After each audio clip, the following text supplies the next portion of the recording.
Hello everyone, Broken Distance here, and welcome back to more Fire Emblem, the Sacred Stones. Last time, we fought off Bospa's bandits, and we got two new members, Calm and Neme. Today we'll be going into the Zaha Woods to find out what terrible creatures are going to be lurking there.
And we're back. Here we have the first instance of the preparation screen, where we can pick which units we would like to use in the coming chapter. Personally, I don't find much use in Garcia, so we're gonna grab Neme. Although archers are rather weak in these games, especially early on.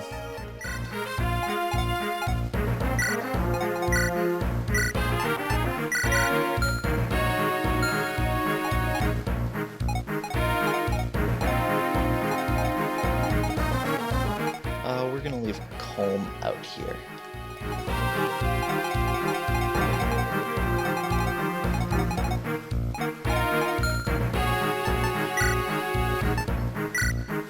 Here we can select our formation so that you can put farther moving units in the front or back, whichever you prefer.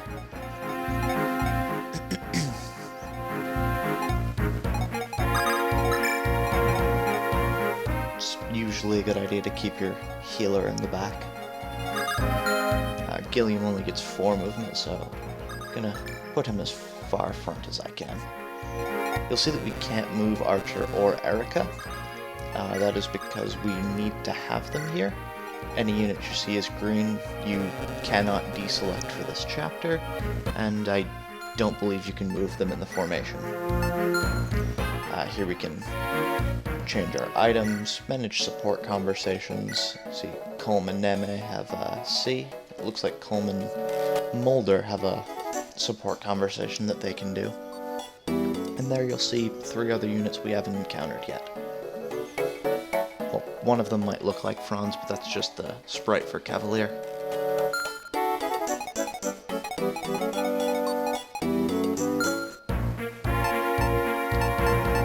You could hit save here, but there's also save from the formation menu, so that's usually more useful. And we are going to begin.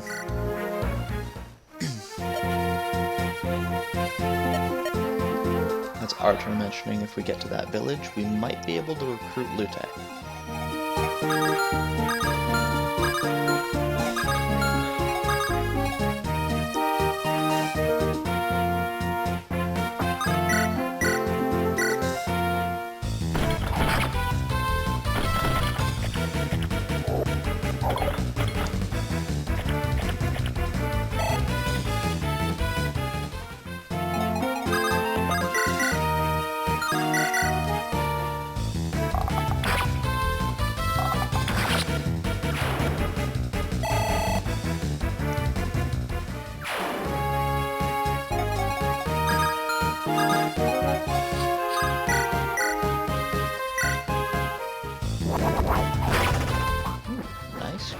Vanessa. So, here we have monsters. I might as well talk about them. That monster we just fought there was a skeleton, I believe they're called. Bonewalker. Bonewalkers wield weapons, rather than using claws or teeth. These are revenants, the most basic kind of monster. They use claws. You'll see that their claws don't have a durability. Their claws actually can't be worn down enough so that they can't fight back. Here we've got Moguls. Moguls use dark magic, known as the Evil Eye. This is versatile, as you can see here by checking the range. So, watch the range on them. They're also flying units, as you can probably see there, is levitating. Here we have an Entombed, which is just a class change revenant. They're stronger and harder to kill. Alright, let's see. Archer is rather squishy, so we really don't want to send him too far out.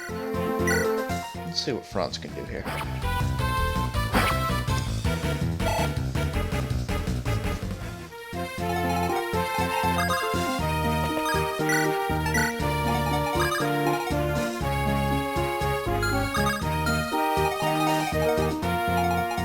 This should be fine with that much health.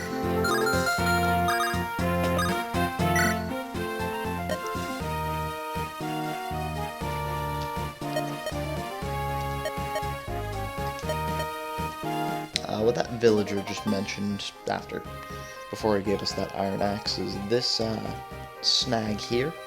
I believe it is 20 health, as you can see in the bottom right there. Once you deal 20 damage to it, it falls over here, and it makes a handy little bridge. So, it's convenient.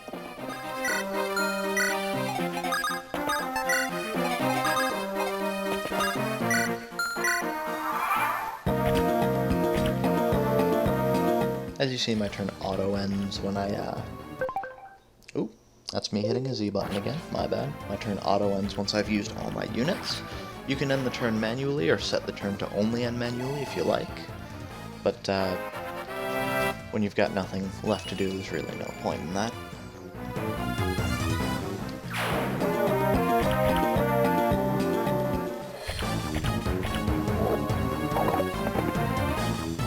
Alright, and, this Revenant has decided it wanted to attack Seth. That is his mistake.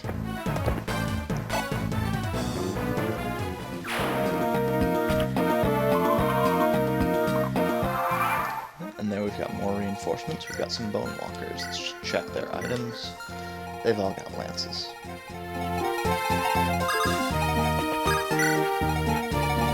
Now, in a turn or so, there's going to be more reinforcements up here. They're going to be revenants. As you can see there, I could not miss the snag. That's because it's immobile. There are also walls you can sometimes break. Those are also impossible to miss. Just make sure this guy doesn't have a javelin or anything.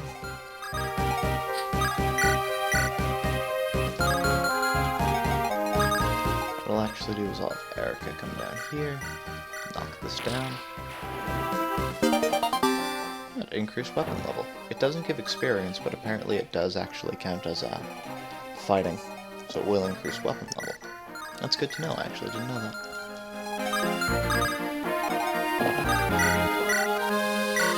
Have Seth deal with this mogul.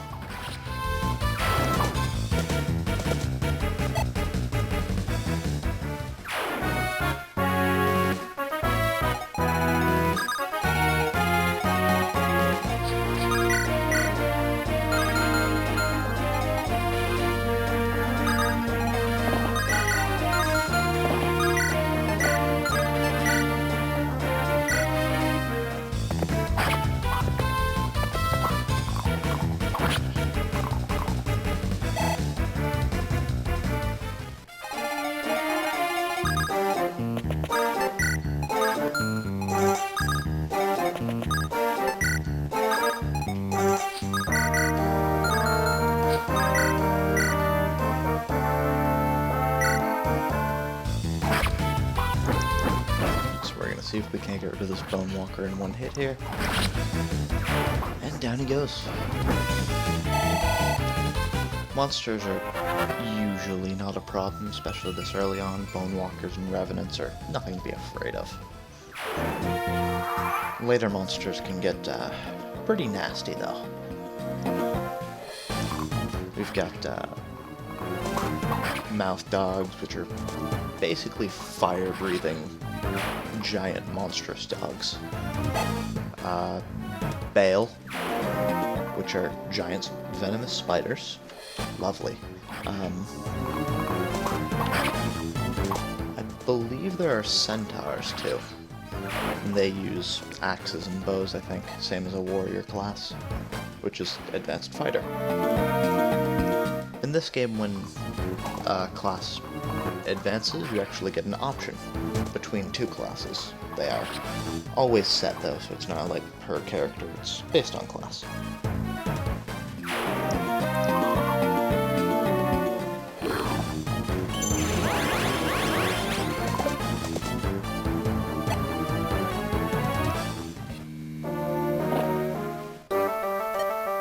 Oh, and here we've got some other units.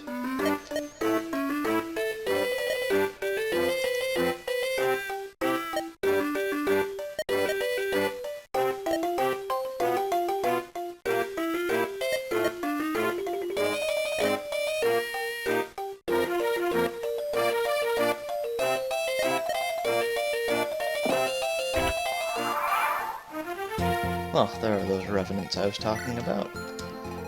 Those three characters are going to be important later. But, right now we can just kind of let them go on their merry way. Well, some of their merry ways, anyway. One of them isn't quite happy with their arrangement, as I'm sure you noticed. If not, we'll, get into that later.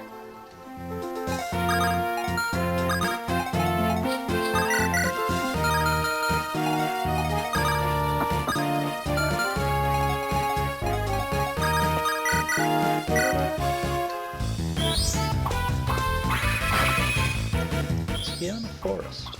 I can't tell from here. It looks like he might be on a forest. He is in fact on a forest. Now that gives defense, so I'm not actually sure if that does anything against magic attacks other than, you know, the avoidance that it does give also. But I don't think it actually gives them resistance to magical attacks. Being on a forest, I mean. Yeah, because it says defense. So, I'm unsure. I don't think I've ever had that come up.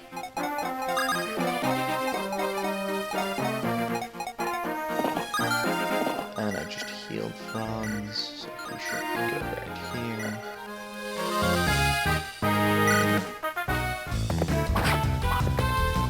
I went with the sword just for accuracy's sake and durability's sake. I have more of the iron swords. And he's not going to kill it in one hit anyway. One round, I suppose.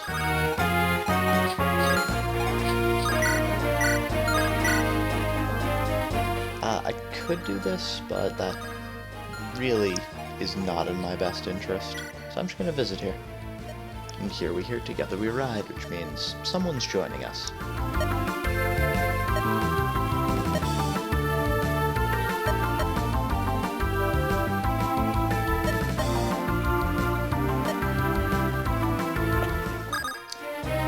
Vanessa's probably just like, well, alright then, that just happened. Lute is quite a bit full of herself. But she bypasses defense and goes straight for their resistance, so maybe she has that right. Let's check their resistance. Yeah, his resistance is 1. His defense isn't very high. Let's check the... Yeah, they have Revenants at 0, defense 0, resistance, so it doesn't particularly matter. Entombed are actually better against mages, because they have that 1 resistance. How about that, huh? Alright, he's probably gonna go for Molder. I didn't quite see that. My mistake, but hopefully it won't be a costly mistake. I'm equipping the hatchet there because the hand axe is heavier, has a lower chance to hit, and it's less likely that he will get 2 attacks hit on him.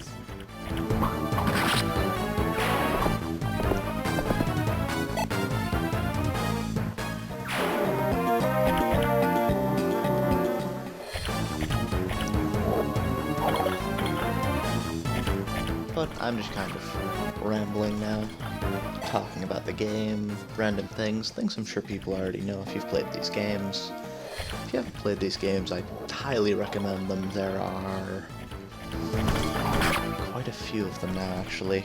I believe there's 8 now that have been internationally released. The first 6 or 7 actually only released in Japan. That's why, when I mentioned the first game, I meant the game before this. It's simply titled Fire Emblem for the international release, but in Japan it's known as Fire Emblem Blazing Sword. I'm not going to try and pronounce the Japanese, because I don't know it off the top of my head and don't want to butcher it.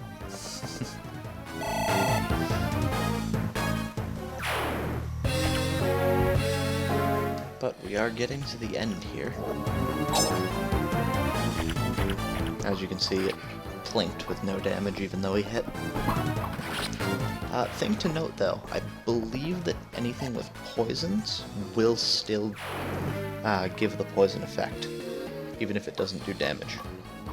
As long as it makes contact, I believe poison will take effect. Oh, Franz is looking worse for wear here. Doesn't look like anyone else can reach him, and he's going to go straight for Molder. But Molder, as a magic user, has high resistance, so it's only going to do like 5 damage. Not too worried. Not too worried at all.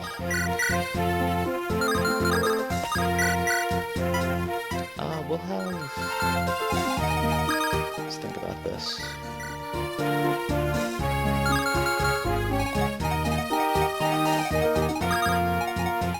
Lute can finish off this guy. That hit chance is high enough that I'm fine with putting her in melee. Normally that's a bad idea if they miss. And I've seen people miss with a 97% chance to hit. It's just so unlikely that I'm not really worried.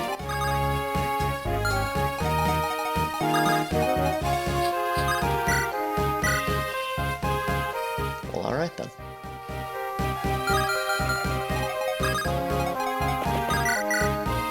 Don't believe I asked, but I'll keep that in mind.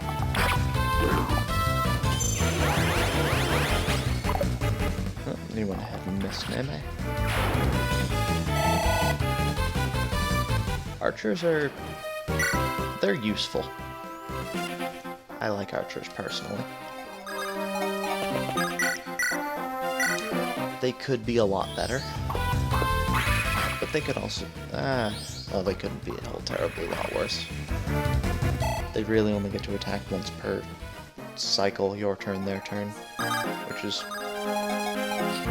pretty upsetting, considering they're usually low strength and early on low chance to hit. Later on they almost never miss though, especially when you class change them into sniper.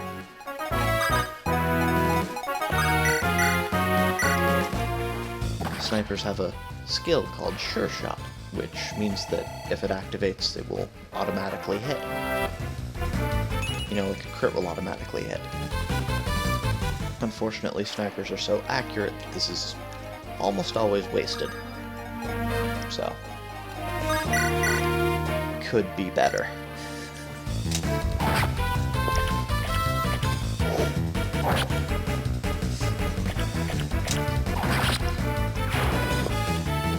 Snipers are really annoying on defense. Because you've got to try and get past them without getting just sniped. And they do quite a bit of damage.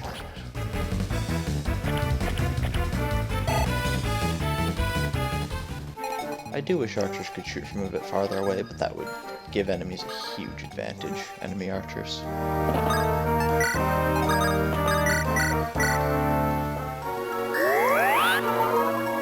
Archers actually do have a weapon that lets them shoot from 2 squares away rather than 1, called the longbow. Unfortunately, there's maybe 2 longbows per game, and the longbow's a C-class bow. As I mentioned earlier, the best class is S. Yeah, see, Gilliam just missed there with a 92% chance to hit. It can happen. He had an 8% chance to miss, and he missed. But, C-class bows are subpar at best.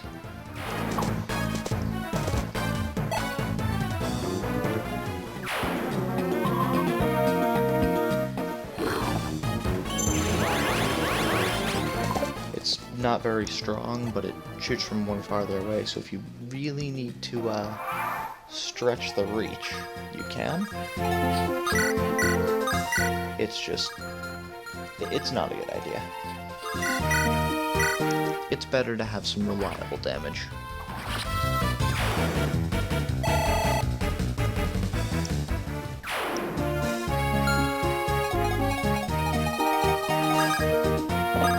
Again, I'm not too worried about Seth hogging experience here, because, you know, he just one-shots things. Because I believe after this chapter, or maybe after Renval's chapter, which is coming up, we'll unlock the way to grind for some experience. I'm probably not going to show a whole lot of this on screen if I do end up doing a lot of it, which I probably will because quite a few of our units are useless right now. They're not going to be able to get in there. As you can see, the music changes when there's only 1 enemy left. This is consistent. It'll do this almost every time, if not every time. Let's go ahead and heal Franz again, just in case.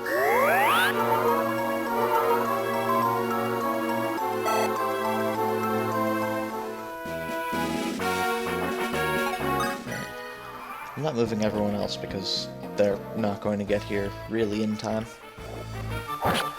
And he's going to hit.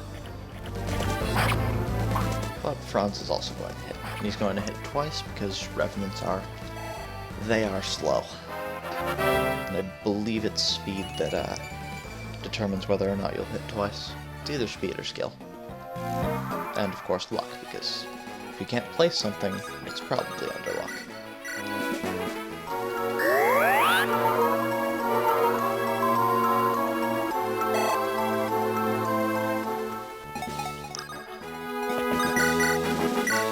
And Lute's just going to finish him off here. As I mentioned, we have Lute and Artur, which are now magic users. They're versatile, they can attack from melee or from 1 square away, which makes them really just better archers. They can also, depending on how you class change them, also use staves, which, you know, Mulder uses to heal. So they're very useful. I'm going to cut away again for this dialogue. See you guys in just...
Rennick. Anyway, that was Larakel, Dazla, and Rennick. We'll be seeing them again at some point. Larakel can't reveal her true identity for whatever reason, so you guys are going to have to wait on that. But this does look like all the time I've got for this part, so if you enjoyed it, go ahead and leave a like, and go ahead and comment and tell me anything you'd like me to improve or what you'd like to see next. Thank you guys for watching, and I will see you in the next